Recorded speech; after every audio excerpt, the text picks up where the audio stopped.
법무부가 친족 간 혼인 금지 범위를 8촌 이내에서 4촌 이내로 축소하는 방안을 검토하자 유림에서 반대하는 목소리가 커지고 있습니다. 동방예의지국에서 어떻게 가족끼리 그럴 수 있냐는 건데 정부는 왜 그럼 근친혼 기준을 바꾸려는 건지 문제는 없는지 따져보겠습니다. 김자민 기자, 현행법은 8촌 이내 결혼을 금지하고 있잖아요. 그럼 8촌이 어디까지인지 좀 알려주시죠. 네, 요즘은 팔촌을 만나는 일도 드물고 팔촌이 누군지 모르는 경우도 많습니다. 이 나를 기준으로 아버지 쪽 촌수 관계를 따져보면 고조 할아버지를 공통 조상으로 둔 나와 같은 대의 자손입니다. 최근 법무부가 추진한 연구 용역에서 혼인 금지 범위를 4촌 이내로 축소하자는 제안이 나왔습니다.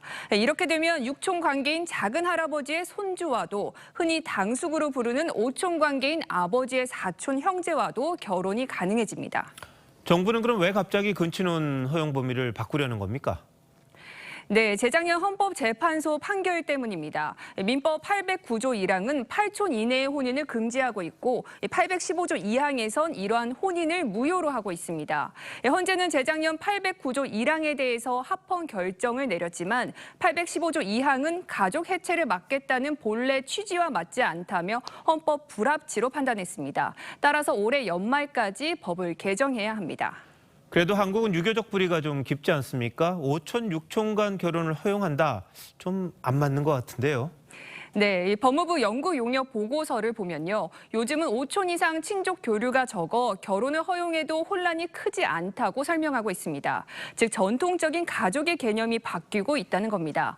세계 주요국 중에 한국이 근친혼 금지 범위가 가장 넓다고도 지적했습니다. 그럼 해외에선 철족 간 결혼이 우리보단 좀 자유롭다는 겁니까? 네, 독일, 영국, 오스트리아, 스위스 등 유럽 국가는 인척 간 혼인 금지 조항이 없습니다. 다른 동양 나라들과 비교해도 한국이 보수적인 편인데요. 중국과 필리핀, 베트남은 직계혈족과 4촌 이내 반계혈족만 혼인을 금지하고 있고 일본도 3촌 이내 반계혈족에 대한 혼인만 제한하고 있습니다. 사실 금친혼이라는 걸 금지하는 거 유전병 때문이다. 이런 이야기도 좀 있잖아요. 네, 사진 2장을 한번 보시겠습니다. 자, 왼편은 근친혼을 통해 가문을 유지하려다 주걱턱 유전병을 얻은 유럽 합스부르크 가문이고요. 이 오른쪽은 100년 동안 근친으로 대를 이어오다 심각한 유전병을 얻은 미국 가족의 모습입니다. 네, 이처럼 대를 이어 결혼을 거듭할 경우엔 유전병이 생깁니다. 정부 용역 보고서에는 5촌 이상 혈족 간 근친혼과 유전병 발병률은 상관관계가 없다고 나와 있습니다. 하지만 일각에선 단언할 수 없는 문제라고 지적합니다.